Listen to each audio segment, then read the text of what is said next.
Hello and welcome to another typical Boro podcast. As always, I'm your host, Steve Dixon, and I'm delighted to say I'm joined by two lads who look like they've got something on their mind. It's Mr. Graham Bandera and Mr. John Cutler. All right, boys? Morning, Dicko. You good? Yes. Morning, chaps. We've got plenty to get through today. 2 wins for a start.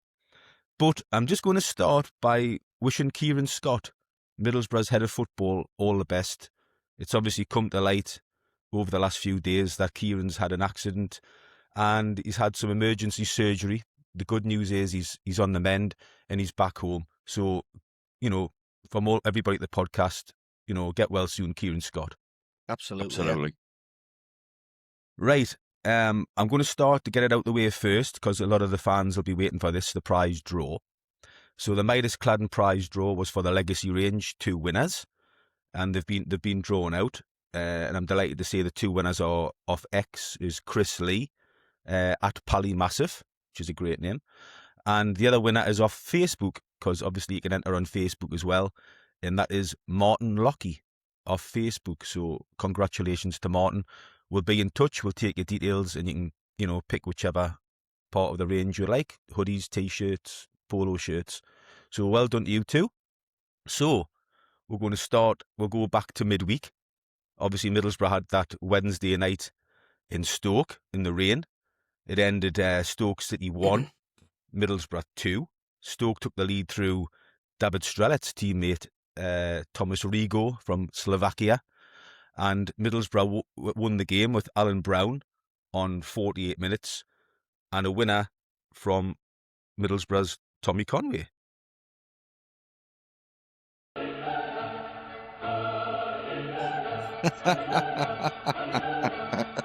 Bloody hell.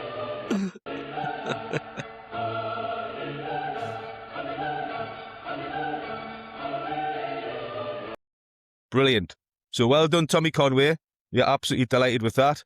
You got on the score sheet for the first time from open play since August. Absolutely magnificent. Delighted for him. So we're going to discuss the game. Middlesbrough were unchanged from the Fulham game, which was fair enough because Middlesbrough played superbly away at Fulham in the first half. Bandy, you were down there, Craven Cottage. I was, yeah. So we'll get into the first half, which it's fair to say wasn't Middlesbrough's best performance of the season. I would go as far to say it was absolutely abysmal. But I'll start with you, Bandy, on that first half at Stoke. Yeah, it was dross, to be honest. So pedestrian. It almost looked like we were running through treacle, really. We just couldn't get going, couldn't get started. I don't think that this is not an excuse, by the way, but that's probably the worst pitch we've played on for a while. I think it looked a little bit churned up in key areas, but that's, as I say, it's not an excuse. We weren't good. Obviously, Hellberg's got into him half time. I think people thought he'd given the hairdryer treatment, but post-match he came out in his conference and he said there was just a few tweaks and had a word with 1 or 2 players, and they came out completely resurgent, a totally different team. But yeah, the first half was very, very poor. We just looked leggy. It looked like a lot of games had caught up with us and we needed a spark. Something had to happen. Obviously, the goal we conceded was poor from Sol's point of view. He could say he was a little bit unsighted, but he'll hold his hands up to that. It was a mistake, but stuff like that doesn't bother me too much because I know we're capable of going on to win games and beat teams comfortably, as has been proven in recent games. But second half, obviously, we'll move on to that. But that was a different kettle of fish altogether. I'll have a word on Solbrin in a minute, but I just want to bring Cuts in on the first half. What was startling to me, Cuts, was our best players, what I would think of, really solid players defensively, couldn't pass the ball.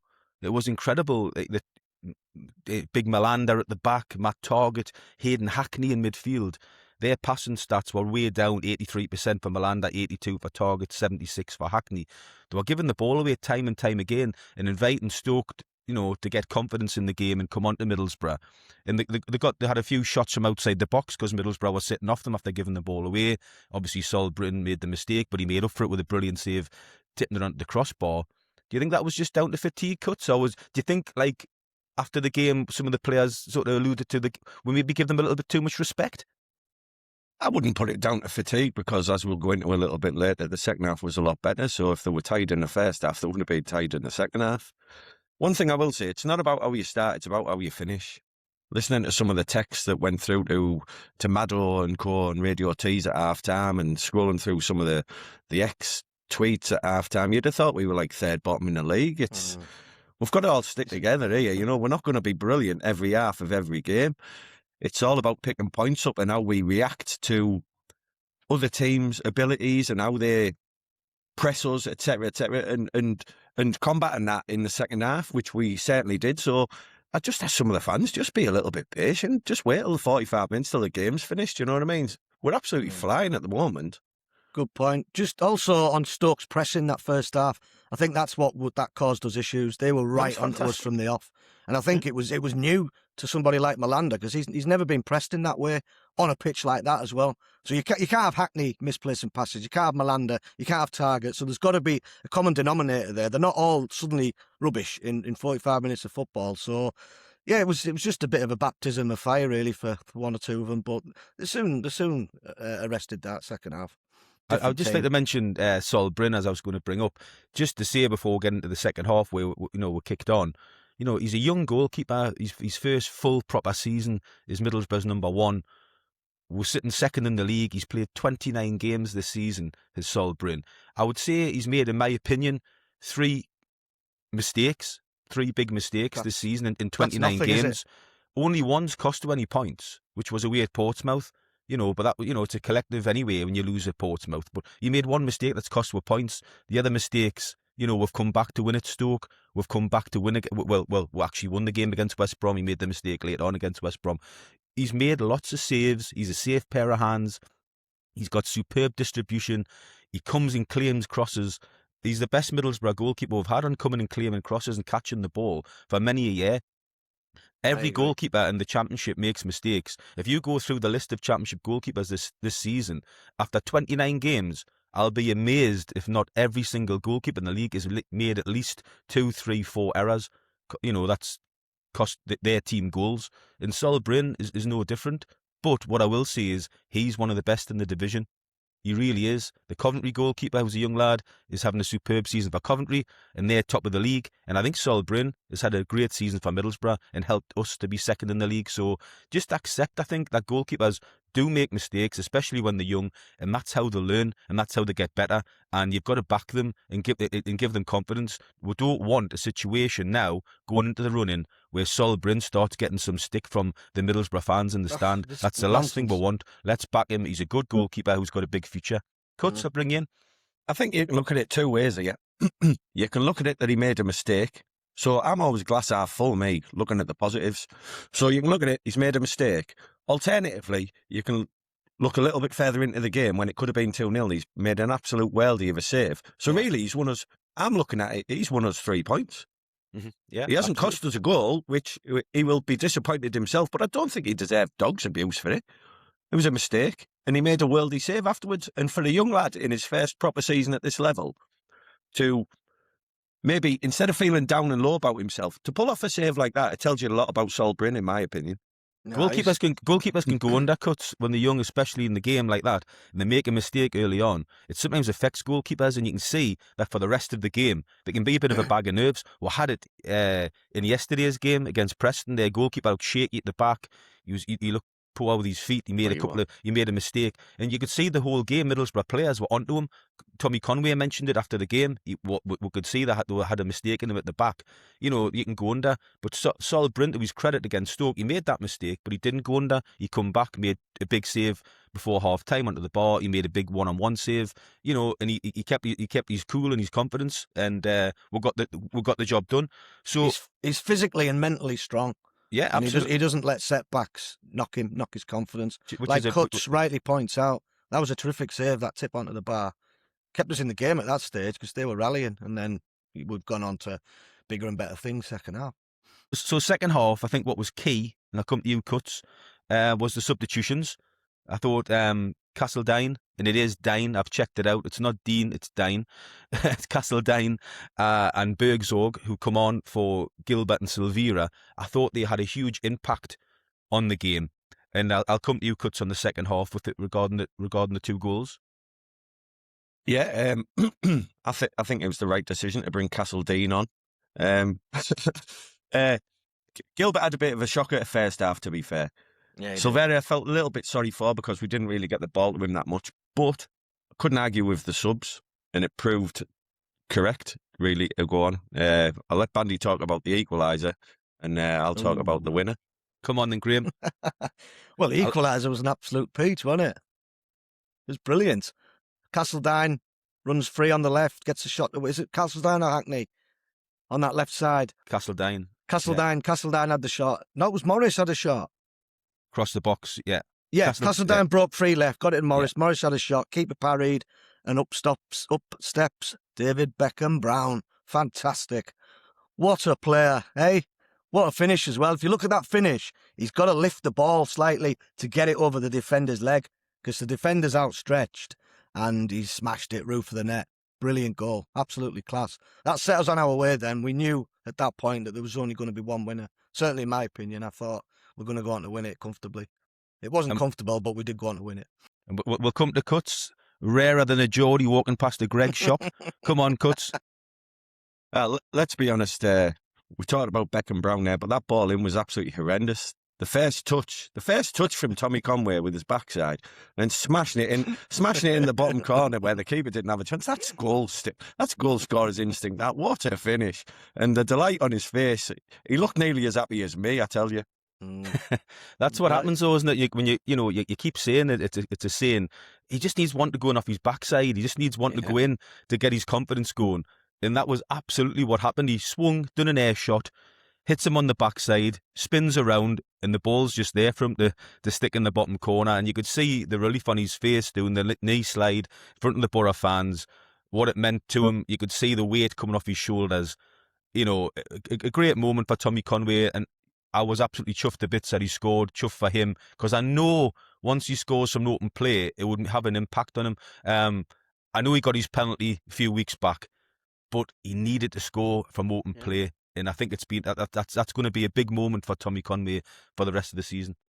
I think if we remember rightly as well, he cut inside from the left, took the ball past a couple of players, and the keeper made a really good save down low. So he could have had a brace on against Stoke, to be fair. But yeah, he's been doing that, John, for the last 2-3 months, but it just hasn't bounced for him. There's yourself and me who've seen this, who've seen the chances he's had. I don't think he's missed a lot of chances, albeit the Coventry chance was an absolute shocker, and he probably had a few sleepless nights after that. But keepers have been wise to him. They've made good saves. I don't think he's missed too many open goals or massive sitters. I just think he's been a little bit unlucky. And if you keep working hard, like we've said, some people have backed him a little bit more than others. I hold my hand up for that. I think I've championed him, knowing that what he's capable of is going to come to fruition at some point, and it has done. So thankfully he's got his goal. Dicko quite rightly points out he's pleased he scored.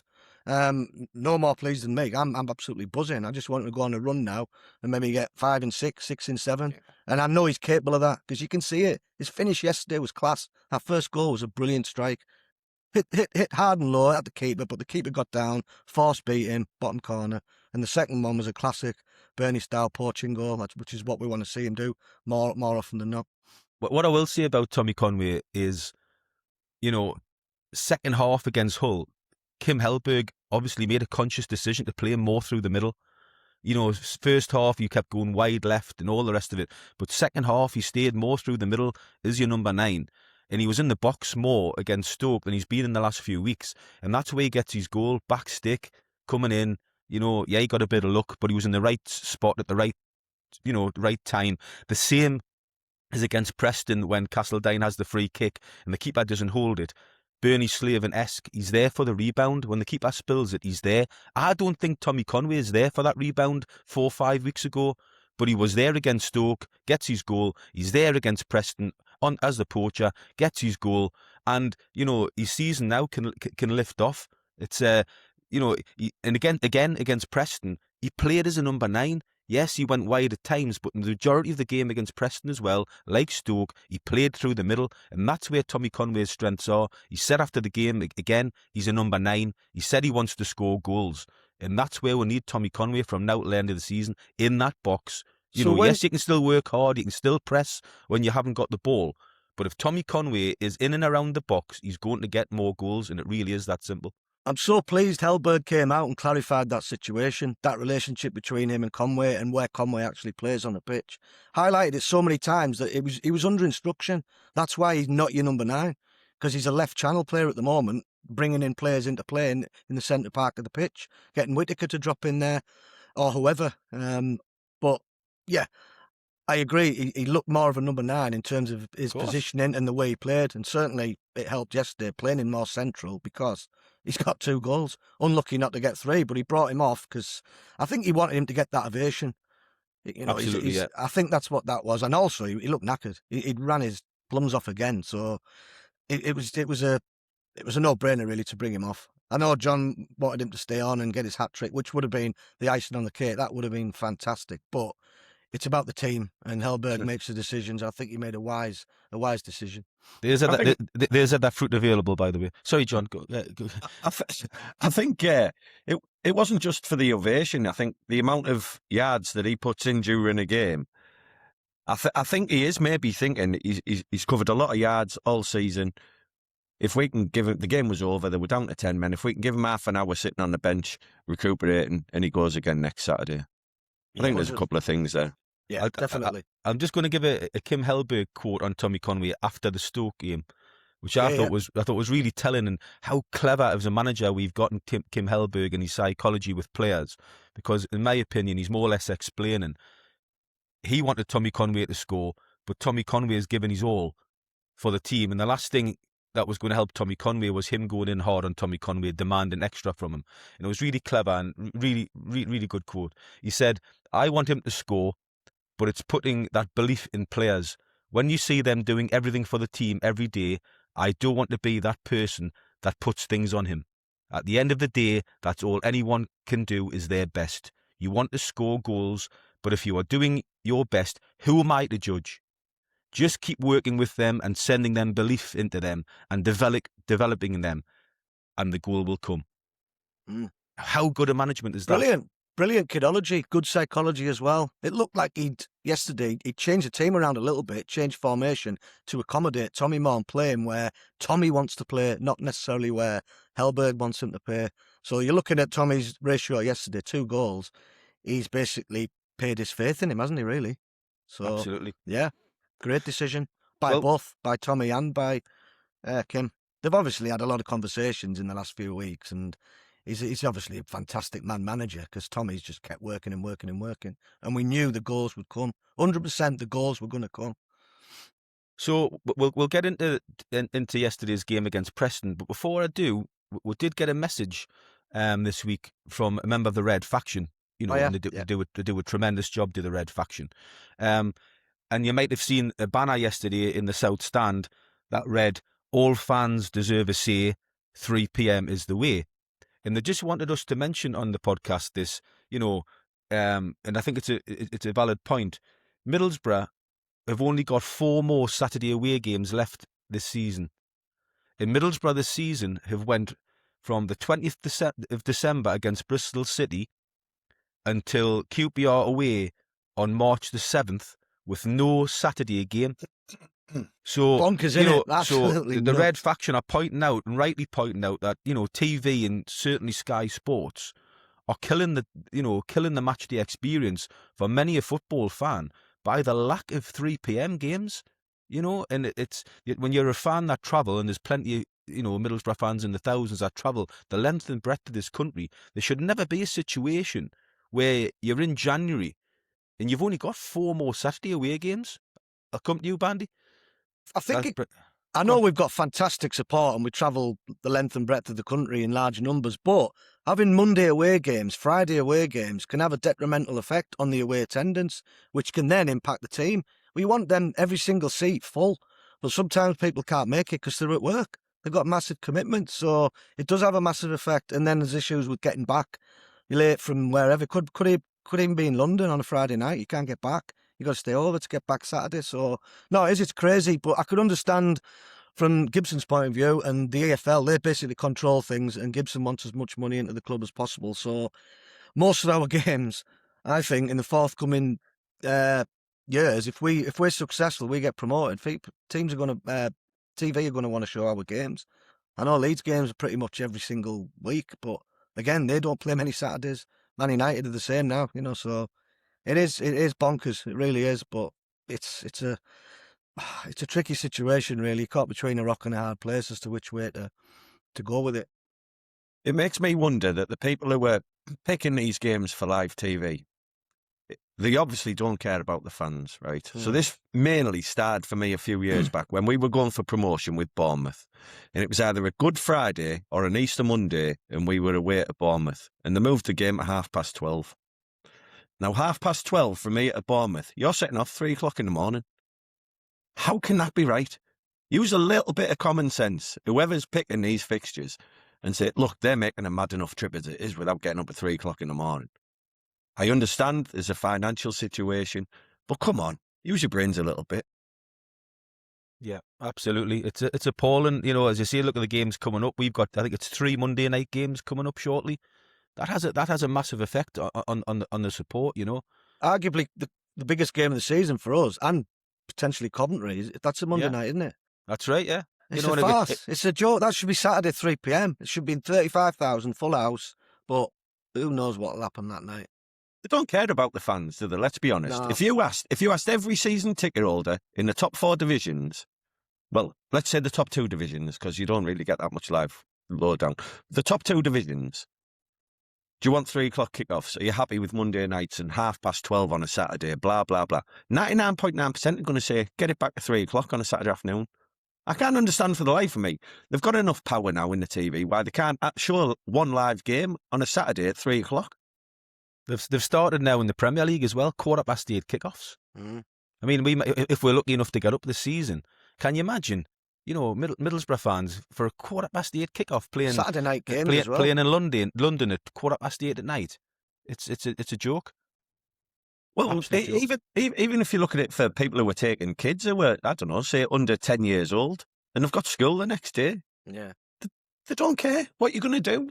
The mother or the father or whoever doesn't go to the game are probably going to say, look, it's best if he misses that game or she misses that game because they've got to be up early in the morning for school. TV they don't care. No, TV want more viewers from home than they want fans in the stadium. That's the way they're trying to spin it. And yeah, it's a massive conflict of interest, and it's wrong in my opinion. So yeah, well done, Red Faction, pointing that out because stuff like that can go amiss, and you don't pick up on it, but it needs highlighting. And well done for the banner again. They always have something Sky on Sports, show. do better, must do better. Sky Sports, the fans, is what football's all about. Start putting the fans first. So we'll get into the Preston game, guys. 4 wins on the spin for the Boro. Put Preston to the sword. Goals from Brown, Conway and Whittaker.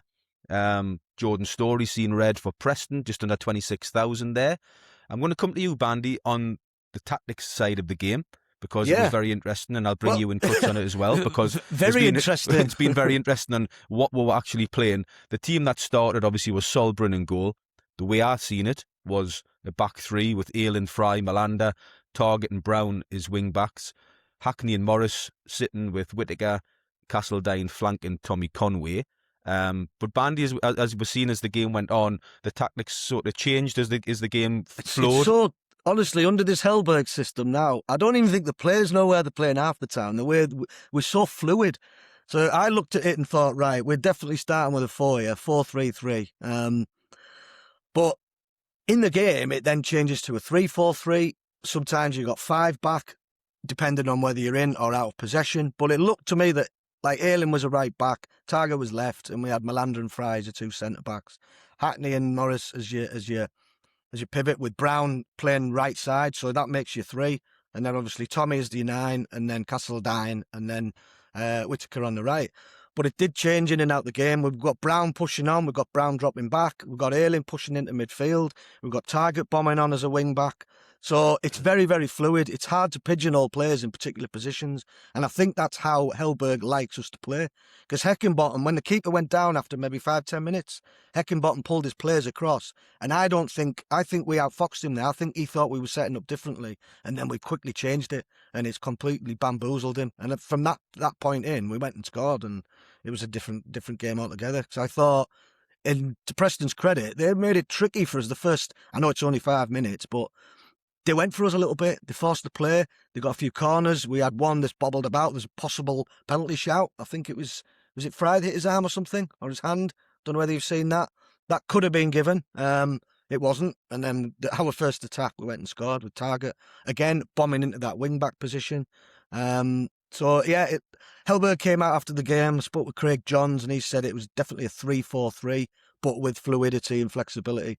So, whatever that... If you're saying that to a player, the player's like, what? Just play on the right, son. Play in the middle. But as fans, it's hard to work out where players are at each particular time in the game, because the movement and the dynamism of this team now is superb, and I think that's one of the main reasons why we're blowing teams away. 8 home goals in the last 2 games. We waited 7 hours prior to that for a goal. We've got three at West Brom, 2 at Stoke. We even got a goal at Fulham. So there's a lot to be positive about at the moment. And like we say, Hellberg isn't afraid to mix it up and change it when he needs to, really, like he did at Stoke. Stoke, yeah. Good. I think the formation thing's an interesting one, because if we're not sure between us and we're discussing various formations, and you talk about, I think we changed so many times yesterday through the game of different formations and depending on where the ball was. But I think the 2 main players that deserve massive credit for that and how it worked were Ayling and Alan Brown, the 2 players on the right hand side. Spot on. Because for me, I was watching it. 1 minute I was thinking it was a 3. 5 minutes later I was thinking it was a 4. Now that was down to them 2. And how well they were communicating. Yeah. Obviously, it was a plan by Hellberg and it worked an absolute treat. But if we're bamboozled, what about Heckingbottom and other managers? Because it's a plus point. It's great. I think he's brought Fry in expecting a little bit of an aerial bombardment, because they were in disarray and they were just going to go long all day yesterday to try and pick up knockdowns and get scraps from us. But obviously, Ayling on that right-hand side, he can get a little bit exposed. So I think he's saying to Brown, look, just tuck in and help him out a little bit. So sometimes, Dick, you mentioned in the text, it became a 5, didn't it? Yeah. Out of possession, and it's like, wow, how are we going to get past this lot? And then out of possession, when we're breaking on teams, we've got 3 at the back, and then we've got the 2 wing-backs bombing on. I think Brown got forward more than Target. I think Target was a little bit more restricted in terms of his movement up the pitch. But Brown just looks like he's got free rein. He's dropping into midfield. He's playing as a 10. He scored his goal in the 10 position. So I thought we sort of doubled up. I thought we doubled up with Whittaker and Brown on their left back. Yes, yeah. First half, and it caused them so much trouble. And I thought, Heckingbottom, I think he's watched the game against Stoke, and he's thought Stoke had a go at Middlesbrough early on, and went 1-0 up. We're going to do the same. If you get at Middlesbrough early, try and get the lead. And then we can sit back and make it difficult for Middlesbrough, because sometimes they struggle against teams what sit with a 10 behind the ball. That was his tactics, and it was working early doors. Because we had the extra man in Fry, we sort of dealt with their aerial bombardment and corners and set pieces quite well. But when we scored the first goal with Brown, with a lovely crossfield pass by Target, which put Brown in, he looked offside, but he wasn't offside. And their left back didn't know whether to drop in or push on, because he had 2. He had Whittaker and Brown to deal with, and they couldn't handle it. And one was took the lead with a brilliant goal. That's when you seen the goalkeeper get told to go down, pretending he was injured. Yeah. And then the manager Heckingbottom got his team in, and he was trying to navigate the tactics and tell them what was happening. But I think the players, like you've said, Bandy, were in cuts, they were confused by it. They didn't know what to do. The fullback didn't know whether to stick or twist, and it took them too long to work out Middlesbrough's tactic. And that's why the North Stand, for the first time for how long, got the treat of actually getting 3 goals in the back of the net in front of the North Stand for a change, which was absolutely brilliant to see. Cuts, I'll come to you just on the other goals in the first half. Tommy Conway again on 28 minutes, and Morgan Whittaker put Boro 3-0 up at the break. Yeah, good finish by Conway. Obviously, the confidence is going to be high now. The Whittaker one, I was saying to me, mate, it was reminding me, their goalkeeper and the centre-halves and the full-backs, when they were playing it short, it was reminding me a little bit of when we used to discuss about Carrick and doing it. Now, it's all good and well playing like that. But if you're a Preston fan, or we've seen it when we're Middlesbrough fans, you think, what are you doing? Literally, what are you doing? Do I blame the goalkeeper and the defenders? Not necessarily, because the manager's telling them to do that and setting up like that, but you must be absolutely mental. Mental. They must have been so frustrated, their fans. Great for us. Whittaker did well to nip in, take it off the centre half, finish it. But it's madness to set up like that if you haven't got the players, in my opinion. With that Whittaker goal, the defender just clearly didn't want the ball. He actually turned his back to say, don't give me it. Anyway, the keeper's rolled it to him and he's got to deal with it. And he's all out with body position and Whittaker's just pounced like a cheetah. Brilliant. Get in. What a goal. I tell you what, I didn't think we started particularly well. I thought we were misplacing a couple of passes. The ball wasn't sticking. And I said at half-time, we haven't really played as well as we can play there, and we're 3-0 up, and it could have been Brown after his touch, cut inside, missed a sitter. Ayling with that flick. Imagine if that had went in. That was unbelievable technique from your right-sided centre-half. That would have been a great goal. So, without playing at our best, we could have been 5-0 up at half-time. That's a scary thought for the rest of the Championship, because we are going to play really well and everything's going to go, and we're going to absolutely batter someone really soon. Can I just mention about the deliveries from our wing-backs or full-backs, whoever pushes on? Absolutely exquisite. Ayling's ball, he put a little bit of swizz on it to curl it in for Conway's run. Target's ball was immaculate, straight across to Brown. We've got Brown's goal cross for Tommy at Stoke. So they're obviously working on deliveries as well, and all the deliveries seem to be hit into a central trajectory, as opposed to your bog standard wing back would normally just punt it into the channel and hope that someone runs to collect it. Whereas we're actually hitting some pinpoint precision balls into the central areas of the pitch, and it's working brilliantly for us at the moment. Cuts, second half, lots of changes. Obviously, damage limitation from Preston, setting up not to get beat 6 or 7. Middlesbrough done a reasonably professional job. They added a 4th goal again. Tommy Conway, like a Bernie Slavin type goal, pounces on the goalkeeper's spill from Castledine's good free kick over the wall. Yeah. But there wasn't as many chances second half, and we just sort of seen the game out. That's okay, isn't it? To be fair, they were damage limitation when at that point. I mean, we can discuss the red card, and it looked like the player was getting across, but that was only way after they'd pulled Tommy back. It was a definite red card, in my opinion, because there's no way that defender's getting across if he wasn't pulling him. So again, another good through ball for Tommy to chase onto, which we've asked for quite a lot. I think not long after he'd signed it, I think it was Preston we played actually, where Ayling played a ball behind the back last season or the season before. I think it's something that Tommy's got in his game. Start of last season, John, yeah.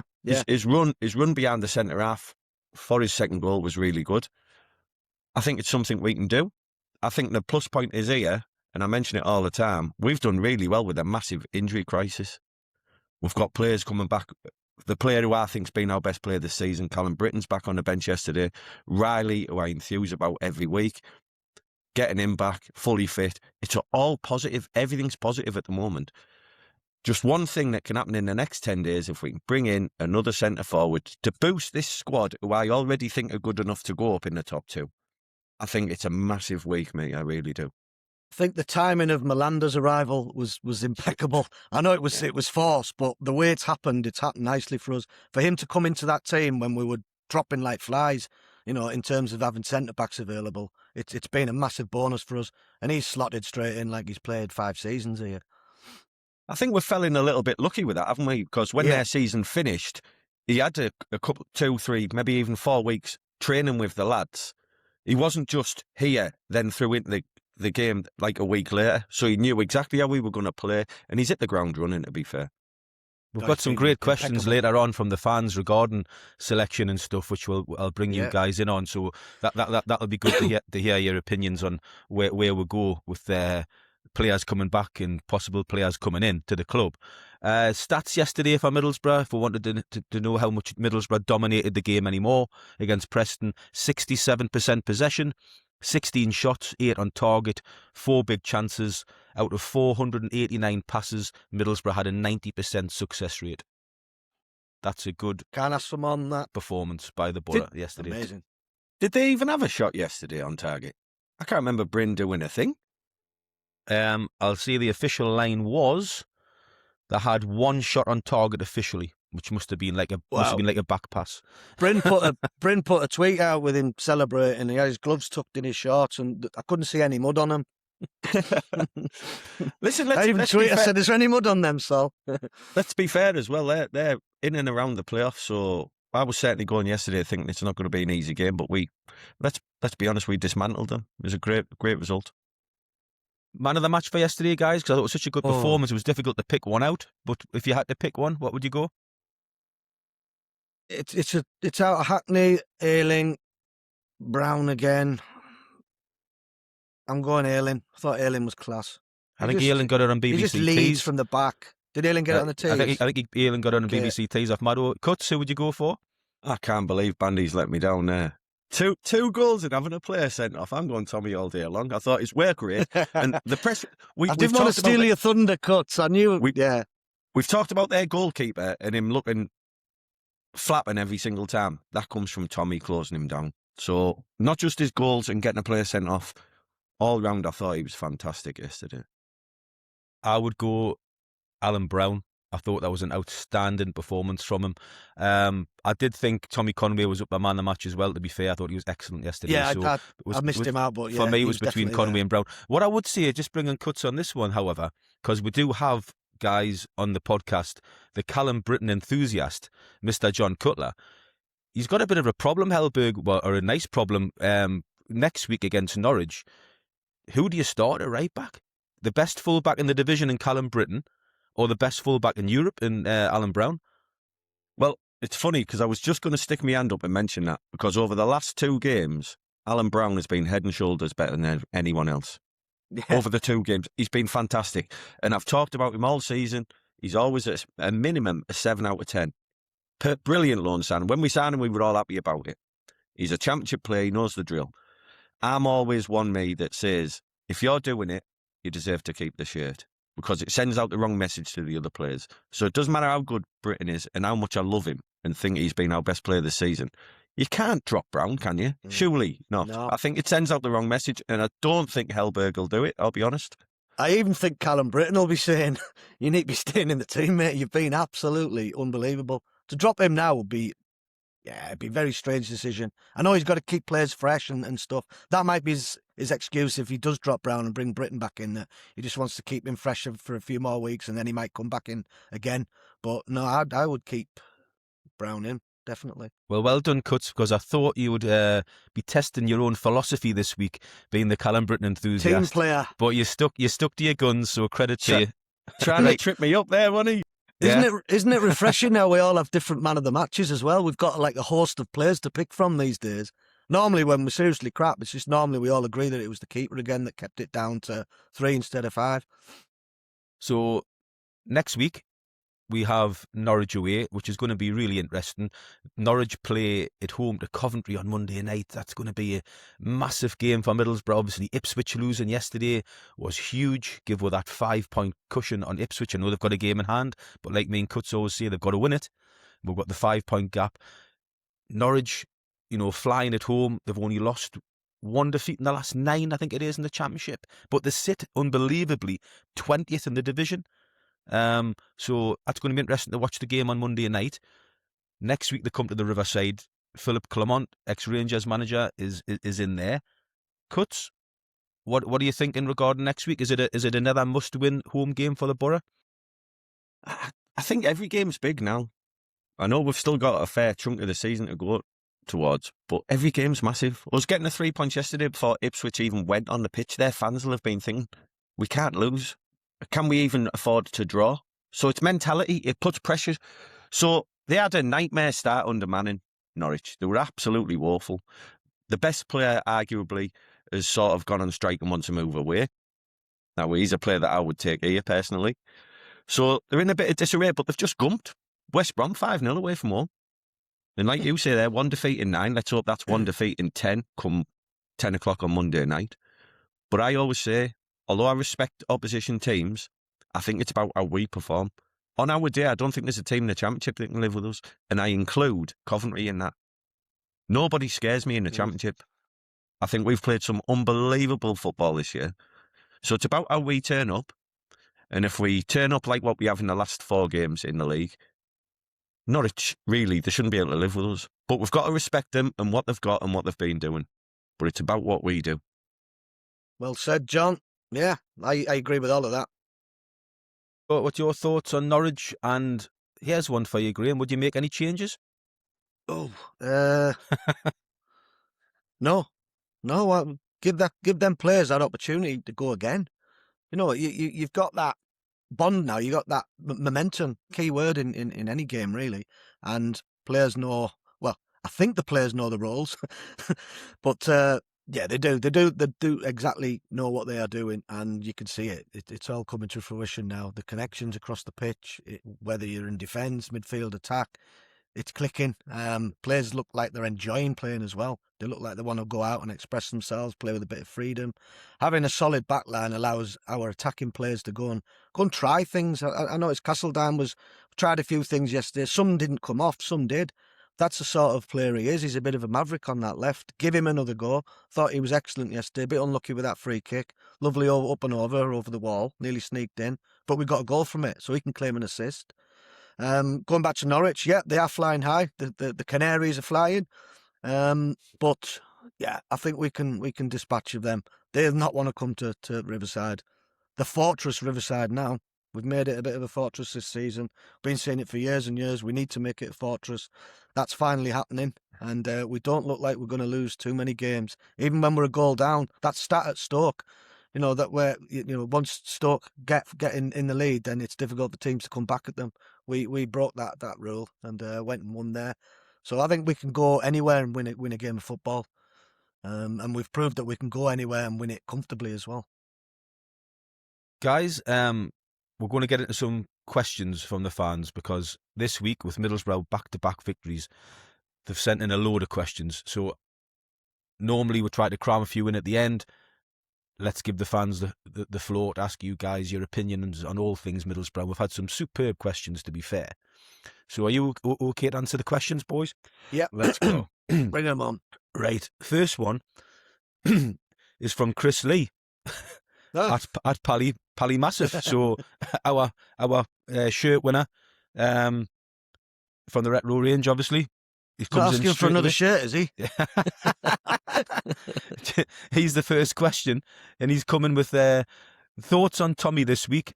Hit the net 3 times since the last pod, straight after the manager's compliments, which Bandy has already implemented last week. So you're getting a bit of credit, Graham. First question in off Chris. Yeah, well, he's done brilliant, hasn't he? He's had a great week. I think Anthony Vickers put out a little stat saying that's 3 in 91 minutes for Tommy. So maybe he can claim a hat-trick. It's Graham Horner. Can we really believe now that we can finish in the top 2?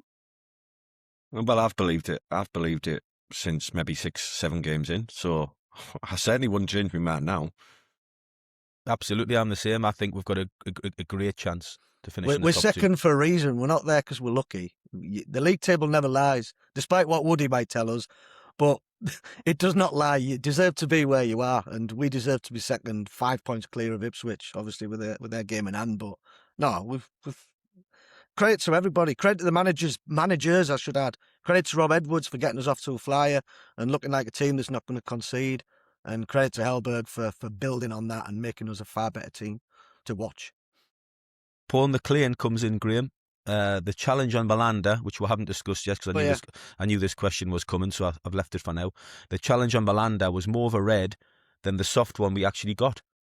Would you like to see an experienced keeper brought in just in case anything happens to Sol Bryn? Well, I've definitely seen players sent off for that challenge, which obviously the guy got booked for, but wasn't sent off. At the time, it looked filthy, but obviously I'm not stood where the referees stood. I'm back row the north stand, so it's difficult to see what's going on. It did look really, really bad. He's knee high on Melander's chest. Turns out that Hellberg's come out and said that it was more of an accidental challenge rather than a purposeful one. I think it just looked clumsy, really, more than anything else. I don't think there was any malice or intent.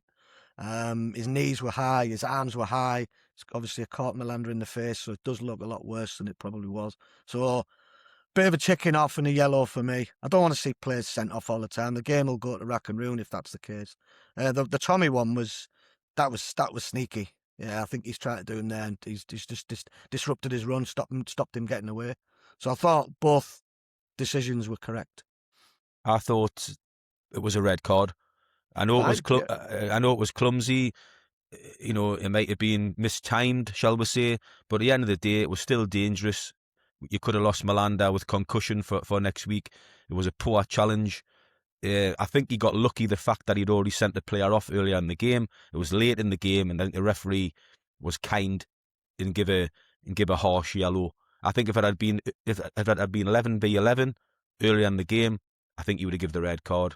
But I thought it was a poor challenge, and if it's a poor challenge, I don't care if Middlesbrough are 1-0 down or 7-0 up. It's a red card.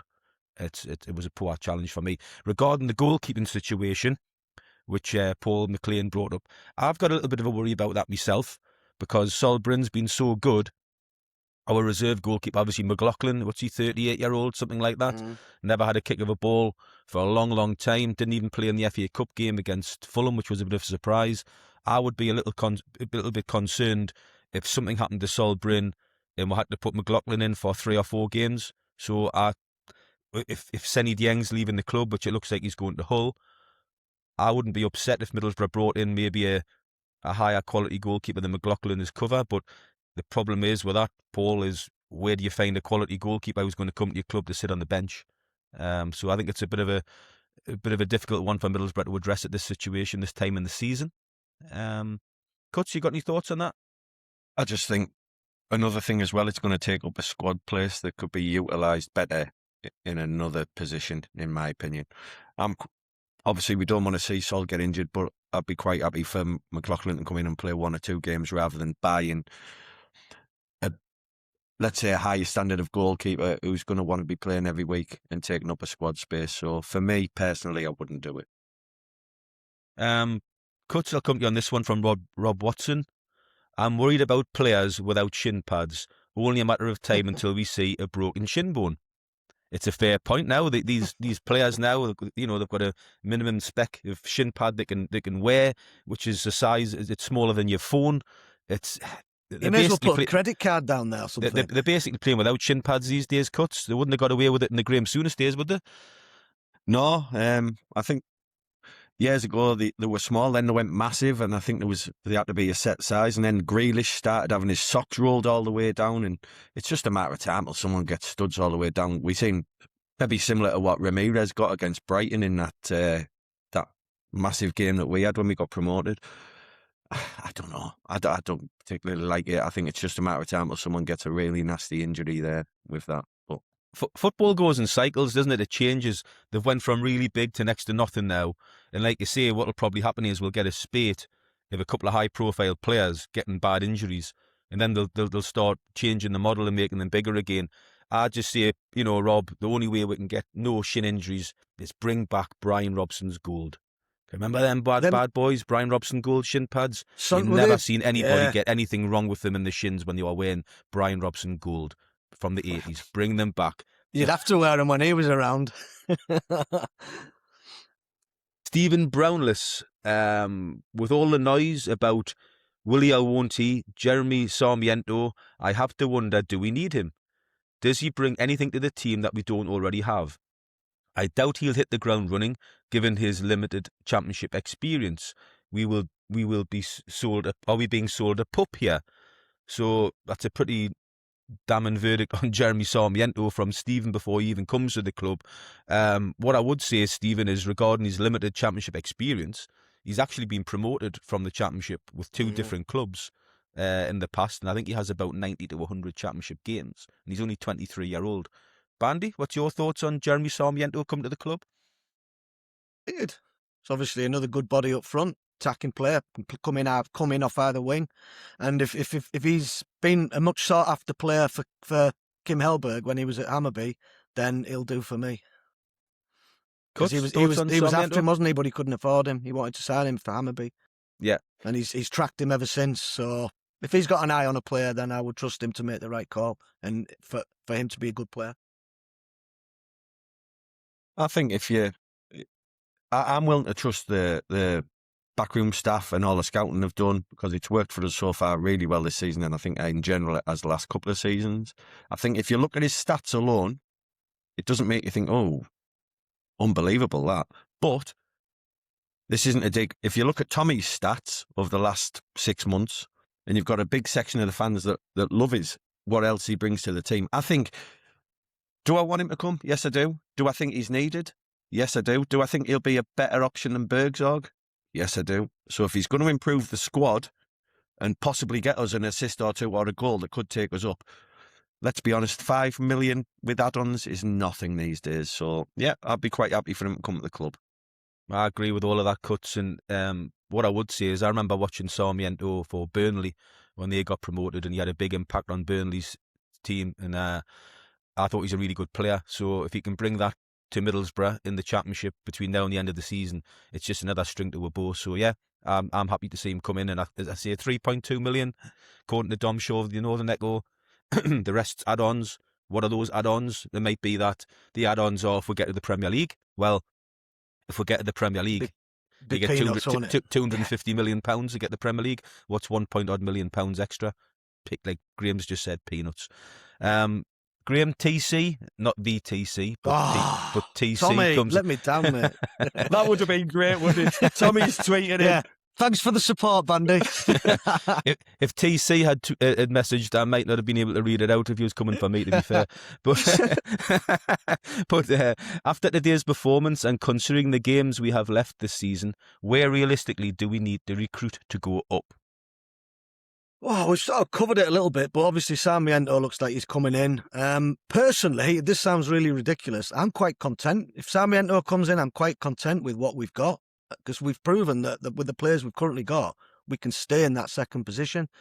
If you're talking about luxuries, it would be nice to bring in another striker. I'm not so sure Hellberg likes the word striker. I think he's a little bit obsessed with forward players. And like we've had the Tommy Conway debate, I don't think he's pigeonholing players into certain positions. He likes players to have fluidity and be able to play everywhere. So another forward player possibly as cover for if Tommy ever gets injured. We don't know the situation with Strelec yet. Again, that's very frustrating. It would be nice to get him out onto the pitch to see if he can bang a few goals in for us. The longer he's out, then you're probably thinking, okay, we should have brought in another striker or another forward player. Yeah, but that's about it. The keeper situation, I'm quite content. I don't think Bryn. I don't think he'll get injured. I think he's fine. Oh, sorry, Cuts. I might shouldn't have said that. I might have jinxed it now. Typical Boro. No, I think McLaughlin would come in. He's got a strong team in front of him. To be honest, I don't think he'd be tested too much. He is Scottish, though, Bandy. Bandy is Scottish. That's the old Scottish goalkeeper myth. Nah, I'm not going down that route.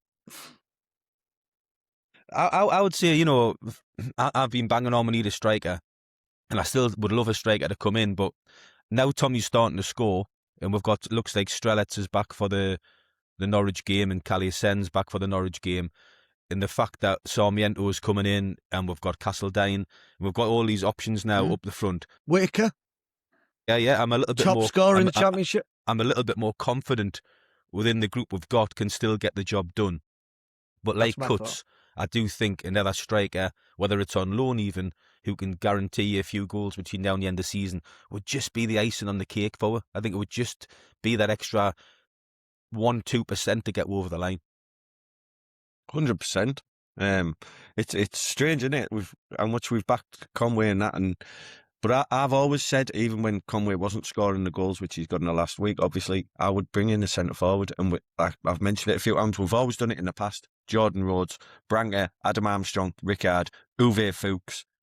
Whenever we've been in or there, you need someone who's going to maybe bag you 3 or 4 goals that are going to get you them points that are going to be vital till the end of the season. I think it would be crazy not to bring in. You look at Southampton on the bench on Wednesday, Armstrong and Archer. I take either of them. Yeah. Either. I wouldn't say no to Archer. Yeah. Because he's been here before. Armstrong scores goals in this league as well, Bandy. I think he's proven in this league. He's a player that's good on the ball, on wide areas as well, and cutting inside. I think I've always wanted him at this football club. I think either of them would be a perfect signing. Why is he on the bench, do you think, Cuts? He had been playing a lot of games recently, and then under Still especially, and then they swapped the manager, didn't it? And it looks like him and Archer are out, and for some strange reason, they're playing Ross Stewart instead, who don't get me wrong, he's not terrible, but in my opinion, he's not as good a goal scorer as the other two. So I'm thinking if you're Armstrong and Archer, plus Archer got a good reception when he came up the other week when we gumped Southampton 4-0. I think either of them, we could say to them, look, we'll loan at the end of the season. If we get promoted, we'll give you a fixed amount of money. Again, which even if it's £8 million, is going to be nothing compared to what you're going to receive for going up. I think adding one of those two to this squad would be massive. It's just where and when you would play them. That's the only issue. Yeah, I know. And keeping these players, because I don't think Armstrong would want to come in and sit on our bench either. It's probably be better because it might bode well for him if we got promoted. But it's hard to see past that dynamic now. He's brought Castledine in. He's obviously going to give him a run of games. Tommy's his main man. He's never going to drop him. And then Whittaker is hitting the heights, the top of the goal scoring charts in the Championship. So can I ask a question to the fans? What do you think Whittaker's worth now? Well, you know what it is? It was Simon Blower who asked that I know it is. I know it is. And Simon Blower is going to be a guest on this podcast again shortly, actually. He might not come on now. So, just by chance, next question from the pod. Simon Blower. You've got this all worked out, Dick. It's like we know what we're doing. Yes, this. Simon Blower. The end, fire away. Is this the end of the project players for the season? No Hansen or Hamilton in the squad. Naipan left on the bench despite being 4-0 up. And 4 wins on the bounce since Sen got injured. So I'll come to you, Cuts, on that. Is this the end of the project players? Are they going to leave this window, do you think? I don't know if they're going to leave, and I don't know if it's the end of them, but at the end of the day, you can't argue with it because the players that are in at the moment are performing well. So whether it's Hansen or when Sene gets back, do they get on the bench? If these players are performing and the players who are coming off the bench are performing, then so what? I don't care about players' opinions and, I've come here the start of the season, I should be playing more games. Not if the players are performing like that, and how we have been recently. So I don't care about players' feelings. But I think every player in that squad's got a part to play in the coming months, and I think we'll see that. What I would say is the names mentioned there, Hamilton, Naipan and Hansen, I think 2 of those 3 will leave this window to free up space. I think we've got to get some players out to bring players in. Seni Dieng will obviously hopefully be moved on as well, but we haven't got that much wriggle room, and I think those players will be on decent wages. They've all been signed by the football club as projects, like Simon says, and if they're not working, maybe a couple of those I think will leave this window. So I'll be surprised if 2 of those 3 aren't gone before the window closes. And who are those 2? Well, the problem is it depends on who comes in for them. That's the thing. It's not really who I think. We've got Sarmiento coming in, so I think Hansen ain't going to get a look in. And it might be that all 3 go if clubs come in for them, but it just depends on. I mean, is the situation with Naipan that we're okay to send him back to Man City? It's our decision. We can just cancel his loan and send him back to Man City. It might be an easy fix. Hansen, is there somebody going to come for, give Middlesbrough the money back for Hansen? He wasn't a big sign in terms of financial. Hamilton, who's been loaned out before, he hasn't done it. Is another club going to come in from League 1, League 2 and take Hamilton till the end of the season? I think if we get rid of all 3, it's a possibility, but it depends on who comes in for these players. Can Hansen actually go? Does this rule still exist where you can't play for 3 clubs in a year or something? So we only signed him in July or whatever it was. I'm not sure. Does that rule still exist where you can't play for 3 teams in a year? So then that would mean he couldn't go. I haven't heard that, Cut, because obviously he signed by Middlesbrough before the start of the season. So I don't know. It's one to check out. I thought he could move on, but for whatever reason, the Hansen situation's a bit baffling, isn't it? I think there's more to it with that nonsense he put out on the Instagram or whatever. And Hellberg was quick to quash that and said there was no issue, but possibly just trying to smooth things over there. He's obviously not getting a look in, is he? There's been opportunities to bring him on to have an impact, and he's completely overlooked him. He's brought other players on who are not even in that particular position. So I think that's a strange one. Naipan, my thoughts on him. I think he's a terrific player. I just want to see more of him. But Manchester City won't be too happy, I don't think, with the amount of game time that he hasn't had. I think the telling thing maybe quickly about Hansen is that we've just brought in Castledine. Yeah. A youngish lad, and Hellberg straight away trusted him to coming on at half time, then starting the game yesterday. Yeah. So I think that tells you everything you need to know on the thoughts of the coaching staff about Hansen. We've got so many questions. Yeah, it's hard. I'm going to try and fit two Yeah. more in, then we'll have to cut. It's just too many, but great questions. Another podcast winner is messaged in. Martin Lockie, the other winner, is messaged in. Martin says, Dicko, Bandy and Cuts, do you think that Boro as a club and the Boro fans are the most caring out of the whole Football League? Using Stephen, the guy who was on BBC Tees the other that week, was class. Yeah. who had a mental health story. You know, Neil Maddison got him a half-season card for the rest of the season after listening to Stephen on BBC Tees. And he's asking, are Middlesbrough the most caring club? Well, Martin, I don't know. I can't speak for other football clubs. But what I will say is Middlesbrough, I think, over certainly the past couple of seasons, have really shone in that department, regarding the fans and their interaction with fans and involving fans a lot more now with fans groups and things like that. You've got Yvonne Ferguson, of course, at the club, who does some wonderful work behind the scenes for Middlesbrough Football Club. She's an absolute diamond, and Middlesbrough so lucky to have her. So I do agree with you, Martin, that Middlesbrough do a lot for the community now and the supporters. Guys, your thoughts on Middlesbrough behind the scenes? Can't speak. Yeah, go on, John. I think they've been brilliant the last few years. I wouldn't go as far as saying that they're better than other clubs, because I think in situations like this of how well we've reacted, I think other clubs do the same, but we're not as much as privy to that and what goes on at other clubs. I think in general, football's moved on a long, long way with regards to that, and that's not just our club. I think every football club really tries to improve all the time, and I know it's something this club has tried really hard to do. Yeah, like John says, we're not privy to what goes on at other clubs, so it would be ignorant to suggest things do or don't happen. But as far as Boro are concerned, I think we've got it absolutely nailed this season. The social side of things has been great. There's a brilliant rapport when you go on social media with fans and the club. They're aiming it towards sort of a youth market as well. It's quite interesting how they're doing it, and I really enjoy what they're doing at the moment. Yvonne Ferguson, you've mentioned the right name there. She's terrific, isn't she? She ties everything together. Brilliant, yeah. Any communication you need with the club, she's there. She's very warming and welcoming, and she's brilliant. Just very, very quickly before you do, you're talking about social media there. That little dig at Sorba Thomas that the club had up on the thing yesterday. That was fantastic. Playing for playing sake. It was brilliant. Yeah, that was absolutely I was class. disappointed in him. I really like him as a player. When I saw his interview, I thought, is this the same guy? He's a brilliant player, and I would certainly have him in our team. His set play deliveries are absolutely ridiculous. So good. It was class that yesterday. Yeah, very, very strange interview. He was obviously very bitter about the way the game went, and he obviously had a good game, but he was also put in his pocket by Brown as well. Cuts, and the social media team. And the social media team like it, yeah. Cuts, do you think he's a sober loser? Hey! I think I was here all week, everyone. That was good, that. Listen, we've got loads of questions, but go on, read them out, we're going to have to cut off for this week. We're already over time. Sorry if I couldn't get your question read out. I tried my best. We'll do some again next week, Boro fans. Guys, thanks again for coming on. Been pleasure.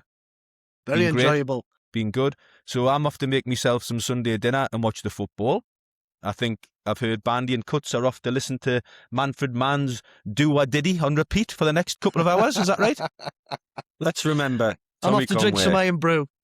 Tommy Conway, Middlesbrough's number 9. What a way to finish. Yes. The goal machine. Remember, Boro fans, don't say typical Boro. Watch it, listen to it, and we'll be back with Do a Diddy next week. Up the Boro. Up the Boro.